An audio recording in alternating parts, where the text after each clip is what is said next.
සුබ දවසක් කියලා පිළිගන්නවා ඩයමන්ඩ් ප්ලාන්ට්ස් එක්ක එකතු වෙලා ඉන්න ඔයගොල්ලෝ හැමෝම. ඉතින් අදත් මම කතා කරන්න යන්නේ ඉන්ඩෝර් ප්ලාන්ට්ස් සම්බන්ධව. ඉතින් ඔබට මතක ඇති කලින් වීඩියෝ එකකින් අපි කතා කරා ඉන්ඩෝර් ප්ලාන්ට්ස් කොහොමද ජලය වගා කරගන්නේ කියලා. ඉතින් අද වීඩියෝ එකකින් මම කතා කරනවා ඒ වීඩියෝ එකේදී අපිට යම් තාක් දුරකට පැල නඩත්තු කරන්න උනානේ. අපිට ජලය අස් කරන්න උනා. සමහර වෙලාවට මදුරුන් බෝ වෙන ගැටලු වලට ප්‍රතිකර්ම යොදන්න සිද්ධ වුණා. ඉතින් යම් යම් නඩත්තු කටයුතු අපිට සිද්ධ කරන්න ඉතින් අද ක්‍රමයෙන් මං කියලා දෙන්න යන්නේ පස් මොකුත් භාවිතා නොකර පහසුවෙන් ඉන්ඩෝර් ප්ලාන්ට් එකක් හදාගෙන අර තරම්වත් නඩත්තු කටයුතු වලින් තොරව ඉන්ඩෝර් ප්ලාන්ට් එකක් හදාගන්නේ කොහොමද කියන එක සම්බන්ධව. ඉතින් අපි බලමු මේ වැඩේ කොහොමද කරගන්නේ කියලා. ඉතින් මේකට අපිට අවශ්‍ය වෙනවා මේ වගේ භාජනයක්. ඉතින් මම තෝරගත්තේ මේ වගේ ටිකක් ලස්සන පෝසිලේන් භාජනයක්. ඉතින් මීට අමතරව වෙන භාජනත් ඔයාලට භාවිතා කරන්න පුළුවන්. මම වීඩියෝ එකේ අන්තිමට පෙන්නන්නම් මේ විදිහට කරපු අනිත් නිර්මාණ මොනවාද කියලා. ඉතින් මේ වගේ ටිකක් පැතලි භාජනයක් තමයි මම තෝරගත්තේ. ඉතින් ඊට අමතරව අපිට අර වතුරේ පැල කරා වගේම ගල් වර්ග අවශ්‍ය වෙනවා. ඉතින් මේ තියෙන අර කොන්ක්‍රීට් අනන්න අපි භාවිතා කරන මේ කළු ගල් කැබලි. ඉතින් මේව භාවිතා කරන්න පුළුවන්. ඊට අමතරව අපි ඇක්වේරියම් වලින් මිලදී ගන්න ලස්සන ගල් වර්ග භාවිතා කරන්න පුළුවන්. ඊට අමතරව බොරළු වගේ දේවල් භාවිතා කරන්න පුළුවන්. ඊගාවට පුලුස්සපු ගඩොල් කැට කැබලි, පුලුස්සපු උළු කැට කැබලි මේ වගේ දේවල් භාවිතා කරන්න පුළුවන්. ඉතින් මේට අමතරව වෙන විවිධ ගල් වර්ග ඔයාලට පාවිච්චි කරන්න පුළුවන්. ඉතින් මේ මොන ගල් වර්ගේ භාවිතා කරත් අපි මුලින්ම කරන්න ඕනේ මේක හොඳින් කීප වතාවක් සෝදලා ගන්න ඕනේ. හොඳයි. ඊට අමතරව අපිට ඉන්ඩෝර් ප්ලාන්ට්ස් අවශ්‍ය වෙනවා. මම මේකට තෝරගත්තේ වැල් වර්ගයක්. ඉතින් වැල් වර්ග ගොඩක් සාර්ථකව මේ ක්‍රමය හදාගන්න පුළුවන්. විශේෂයෙන්ම පොතෝස් වර්ග, මනි ප්ලාන්ට් වර්ග මේ වගේ දේවල් වලට ගොඩාක්ම සුදුසුයි. ඉතින් අපි අන්තිමට කතා කරමු මොන පැලද මේ වගේ වගා කරගන්න පුළුවන් කියලා. ඉතින් මම තෝරගත්තේ මෙන්න මේ වැල් වර්ගය. පොතෝස් වර්ගවල ඔයාලා දන්නවා වැලක් විදිහට තමයි යන්නේ. මේ වැලේ තියෙන හැම කොළයක් ළඟින්ම මුලක් එනවා. ඔයාලට මේ වැල් කෑල්ල බැලුවොත් එහෙම මේ හැම කොළයක් ළඟින්ම මුලක් ඇවිත් තිනවා. ඉතින් ඒ නිසා අපිට මේ කොළයක් ළඟින් මේ ගැටයක් එක්ක කපලා වෙනම පැල හදා ගන්නත් පුළුවන්. ඉතින් ඒ විදිහට කෑලි කපලා ගන්නත් පුළුවන්.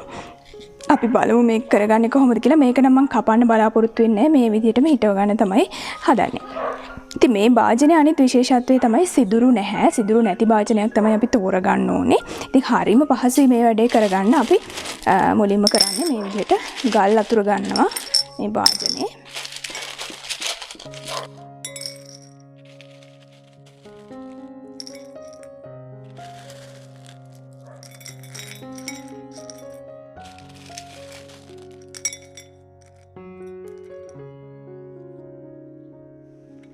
ළඟට මට මේ පැලේ විතරක් ප්‍රමාණවත් කියලා හිතෙනවා. ඉතින් ඒ නිසා මම මේ පැලේ මේ විදිහට ගල් උඩ තියලා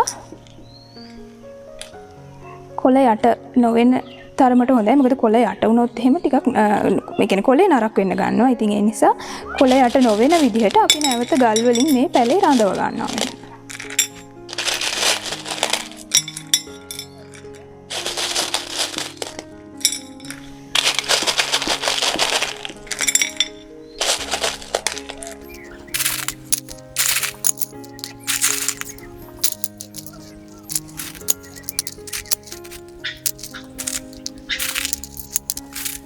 ඉතින් මේ භාජනයේ සුදු පාට නිසා මම මේ කළු පාට ගල් විතරක් භාවිතා කරන්න කියලා හිතුවා.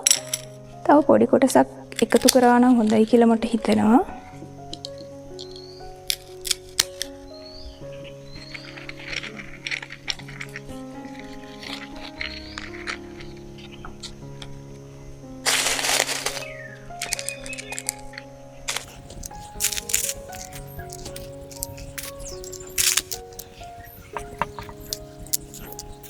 ඉතින් මේ පැල වර්ග භාවිතා කරද්දී ඔයාලා මේ පැල හොඳින් සෝදලා ගන්න ඕනේ. විශේෂයෙන්ම පත්‍ර පිටිපස්ස ඊට පස්සේ මේ මුල් මේව හොඳට සෝදලා ගන්න ඕනේ.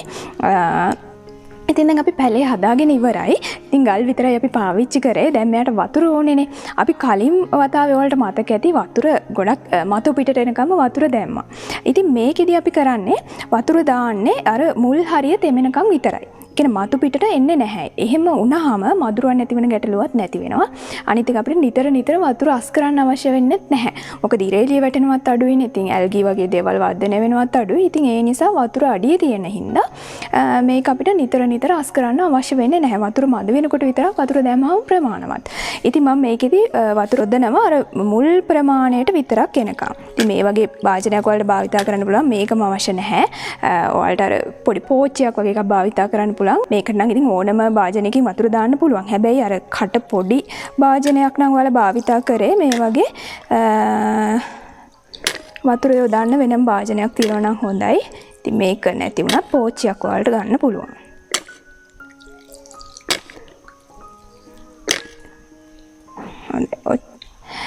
ඉතින් දැන් ඔයාලට පේනවා මේකේ මතු පිට වතුර නැහැ. පොඩ්ඩක් ඇවිත්ිනවා. එහෙම ඇවිත්ිනවා නම් වතුර අඩු කරන්න. මොකද නැත්තම් මදුරුවන් බෝ වෙන ගැටලුව එන්න පුළුවන්. ඉතින් මේකෙන් අනික වතුර අයින් කරන්නත් අපිට ටිකක් අමාරුයිනේ. ඉතින් ඒ නිසා මේ වතුර අඩියේ විතරක් තිබුණාම ප්‍රමාණවත්. මුලේ ගෑවුනේ නැතත් මෙයා මුල අර වතුර හොයාගෙන පහළට වර්ධනය වෙනවා. ඉතින් ඒ නිසා ඒක ගැටලුවක් කරගන්න එපා. වතුර අපි අඩියට විතරක් වතුර දැම්මම ප්‍රමාණවත් වෙනවා. ඊළඟට ඔයාලට ගැටලුවක් මතුවෙනවා ඇති මේකට පොහොර යොදන්නේ කොහොමද කියලා. ඉතින් පොහොර යෙදීම අත්‍යවශ්‍යත් නැහැ. නමුත් අපිට සාමාන්‍යයෙන් අපි හයිඩ්‍රොපොනික් වගේ කරනවා නම් දානවනේ ඇල්බර්ට් සොලියුෂන් එක. ඉතින් ඇල්බර්ට්ම අවශ්‍ය වෙන්නේ නැහැ. මොකද අපි මේකේ අපි අවශ්‍ය ප්‍රමාණයට වර්ධනය වුණ පැලයක් තමයි භාවිතා කරන්නේ. ඉතින් අපේ අරමුණ මේක වර්ධනය කර ගැනීම නෙවෙයි. ඉතින් ඒ නිසා මේකට අපිට පුළුවන් ඔස්මෝකෝ 10 වගේ කැට 3-4ක් දාන්න. එහෙම නැත්නම් නිල් කැට වගේ නම් ඔයගොල්ලෝ ළඟ තියෙන්නේ. සති දෙකකට වතාවක් නිල් කැට 2-3ක් මේකට එකතු කරන්න පුළුවන්. ඔස්මෝකෝට් වගේ නම් අපිට මාස 3කට වගේ ප්‍රමාණවත් අර කැට පොඩි ප්‍රමාණයක් දැම්මහම. ඉතින් ඒ විදිහට ඔයාලට මේකට පොහොර එකතු කරන්නත් පුළුවන්. ඉතින් අපි ඊළඟට බලමු මේ වගේ හදාගත්ත අනිත් පැල වර්ග මොනවාද කියලා. ඉතින් මේ තියෙන්නේ අපි පෝසිලෙන් මග්ගෙක හදාගත්ත කෝමාරිකා පැලයක්. ඉතින් කෝමාරිකත් මේ විදිහට අපිට හදාගන්න හරිම පහසුයි. අනික හොඳ ඉන්ඩෝ ප්ලාන්ට් එකක්. ඉතින් ඒ නිසා වලට කෝමාරිකා පැලයකුත් මේ විදිහට හදාගන්න පුළුවන්. මේ තියෙන්නේ ස්නේක් ප්ලාන්ට් එකක්. ඉතින් මේකට භාවිතා කරලා තියෙන පොඩි ජෑම් බෝතලයක්. ඉතින් ඔයාලට මේ විදිහට විනිවිද පේන බෝතලයක් උනත් භාවිතා කරන්න පුළුවන්. ඉතින් මේකෙදි ඔයාලට හොඳට බලා ගන්න පුළුවන් මම කොච්චර වතුර දාලා තියෙනවද. අනිත් එක මේ ඔයාලට පේන පොඩි මුල් මේකේ වර්ධනය වෙලා තියෙනවා. සුදු පාටට ඇවිල්ලා තියෙන මේ අලුතෙන් දාපු මුල්. මේක ඇත්තටම දැන් සති 3ක් විතර ඇති මම හිටවලා. මේ දුඹුරු පාටට පේන්නේ යා හිටවන අවස්ථාවේදී තිබ්බ මුල්. හැබැයි මේ සුදු පාටට ඔයාලට පේනව නේද පහළට වර්ධනය වෙලා තියෙනවා. එයා වතුර හොයාගෙන ගිහින් තියෙනවා. චූටියට මුල් වර්ධනය වෙලා තියෙනවා. මේ වටේම එහෙම තියෙනවා. ඉතින් වතුර තියෙන්නේ මෙන්න මේ හරියට පමණ විතරයි. ඉතින් හොඳ වර්ධනයක් මෙයාගේ කියන්නේ බලාපොරොත්තු වෙන්න පුළුවන්. ඒ වගේම ලස්සනයි. මේ තියෙන වයින් ග්ලාස් එක හදාගත්ත පෙපරෝමියා පැලයක්. මේක නම් මේ ළඟදි තමයි හැදුවේ. තාම මුල් වර්ධනය වෙලා නැහැ. දැන් සතියක් විතර වෙනවා. ඉතින් මේ විදිහටත් ඔයාලගේ නිර්මාණශීලීත්වයත් එක්ක මේ විදිහට හදාගන්න පුළුවන් ඉන්ඩෝ ප්ලාන්ට්ස්. ඉතින් මේ තියෙන්නේ මැටි භාජනයක හදාගත්ත ස්පයිඩර් ප්ලාන්ට් එකක්. ඉතින් මැටි භාජනත් ගොඩක් සුදුසුයි මේකට. මොකද මේ හොඳට මේකේ මේ සීතල රඳව ගන්න පුළුවන්, වතුර රඳව ගන්න පුළුවන්. ඉතින් ඒ නිසා මැටි භාජනත් හරිම ලස්සනයි. ඉතින් මේ විදිහට අපිට මැටි භාජනයක් උනත් භාවිතා කරන්න පුළුවන්. ඊළඟට මේ තියෙන්නේ ඩ්‍රෙසිනා සැන්ඩ්‍රියානා. ඉතින් ඩ්‍රෙසිනා සැන්ඩ්‍රියානා අපිට පැලම අවශ්‍ය වෙන්නේ නැහැ. අතු ගන්න පුළුවන්. අතු මෙන්න මේ විදිහට මේ යටම අතු වල තියෙන මේ පත්‍ර ඉවත් කරලා අපිට මේ අතු කිහිපයක් අරගෙන මේ විදිහට හිටව ගන්න පුළුවන්. ඉතින් මේ සති 3ක් විතර යද්දී ඔයාලට මේකේ මුල් වර්ධනය වෙලා තියෙනවත් බලන්න පුළුවන්. මේකේ ඔයාලා අඩිය මේකේ හොඳට බැලුවොත් එහෙම පේනවා. මේ මම නිකම්ම මුල් නැති අතු මේ හිටවලා තියෙන්නේ. හොඳට මේකේ යට මුල් ඇදලා තියෙනවා.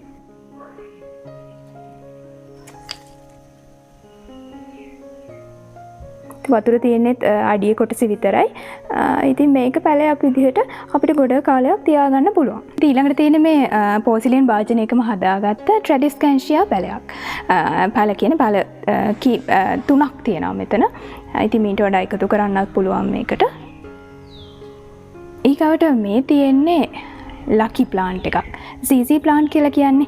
ඉතින් මේකත් මේ පැල නෙවෙයි ඇත්තට. මේ අතු 3ක් තමයි තියෙන්නේ. මේ විදිහට අතු හැදුවත් ඔයාලට ටික කාලයක් යද්දී මේකෙන් හොඳට මුල් ඇදලා ලස්සනට අලුත් පැල බවට මේක පත් කරගන්න පුළුවන්. ඉතින් මේකෙත් ඔයාලට වතුර තියෙන ප්‍රමාණය සමහරට පේනවා ඇති. භාගයක් විතර වගේ වෙන්න තමයි මම වතුර දාලා තියෙන්නේ. ඉතින් මීට අමතරව අපි අර කලින් වීඩියෝ එකේදී කතා කරානේ වතුර පැල කරගන්න පුළුවන් ආකාරය. ඉතින් ඒ වතුරේ පැල කරපු හැම පැලයක්ම මේ විදිහට පැල කරගන්න පුළුවන්. ඉතින් ඊට අමතරව පැල විතරක් නෙවෙයි. අතු කැබලි, ඒ කියන්නේ මුල් නැති අතු කැබලි වුණත් ඊන් පස්සේ පත්‍ර වුණත් පුළුවන්. දැන් හිතන්නකෝ මෙන්න මේකේ මේ ස්නේක් ප්ලාන්ට් එකේ ලොකු දිග පත්‍ර තියෙන වෙරයිටිස් තියෙනවානේ. ඉතින් මේ දිග පත්‍ර විතරක් අපිට මේ විදිහට පැල කරගන්න පුළුවන්. මොකද ඔයාලා දන්නවා ස්නේක් ප්ලාන්ට් වල පත්‍රات අපිට ප්‍රචාරණය කරගන්න ගන්න පුළුවන්. ඒ නිසා ඔයාලට පත්‍ර කීපයක් එකතු කරලා මේ පැලයක් විදිහට හිටව ගන්න පුළුවන්. ඉතින් යාගින් පසු කාලිනව මුල් වර්ධනය වෙලා යා තනි පැලයක් බවට පත් වෙනවා.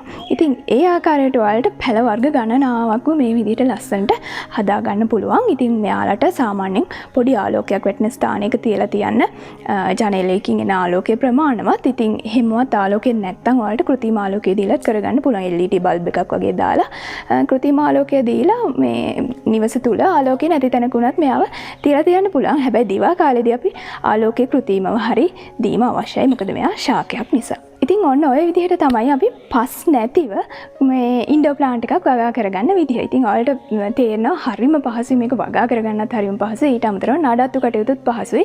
අර වතුර නැතිම වුණොත් මාසයකට දෙකකට වතාවක් වගේ වතුර පොඩ්ඩක් දාන එක විතරයි අපිට කරන්න තියෙන්නේ. ඊට අමතරව පොහොර අවශ්‍ය ප්‍රමාණයට යොදන්න පුළුවන්. අපිට නිතර දවස ගානේ මේක මේන්ටේන් කරන්න අවශ්‍ය වෙන්නේ නැහැ. ඉතින් කාර්ය බහුල කෙනෙක් නම් ඔබ මේ ක්‍රමයෙන් ඉන්ඩෝ ප්ලාන්ට් හදාගන්න එක ගොඩක්ම වාසි. අනිත් එක තමයි ගොඩක් අපි සාමාන්‍ය පස් එක්ක ඉන්ඩෝ ප්ලාන්ට් හදනවා නම් සිදුරු සහිත භාජනනේ භාවිතා කරන්නේ. ඉතින් එහෙම වුණාම අර සිදුරු වලින් ඉවත් වෙන වතුර හින්දා නිවස අපිරිසිදු වෙන්නත් බලනවා. ඉතින් ඒකට වෙනම ප්‍රතිකර්ම යොදන්නවා. ප්ලේට් එකක් යටින් තියන්න වෙනවා. ඒ ප්ලේට් එකක් තිබ්බත් ඒ වතුර එකතු වෙලා එතන මදුරුව බව වෙන්න පුළුවන්. මේ වගේ ගැටලු මතුවෙන්න පුළුවන්. ඉතින් මේ හැම ගැටලුවකටම විසඳුමක් විදිහට මේ සරල ක්‍රමය ඔයාලට භාවිතා කරන්න පුළුවන් ඉන්ඩෝ ප්ලාන්ට්ස් හදාගන්න. ඉතින් ඔබ තවමත් මගේ YouTube channel එක subscribe කරලා නැත්නම් Diamond Plants කියන මගේ YouTube channel එක subscribe කරන්න, like කරන්න, comment කරන්න. ඒ වගේම bell icon එකත් click කරලා තියාගන්න. ඉතින් එහෙමනම් නැවතත් මෙවැනි වටිනා වීඩියෝ එකකින් හමු වුණතුරු ඔබට සුබ දවසක්.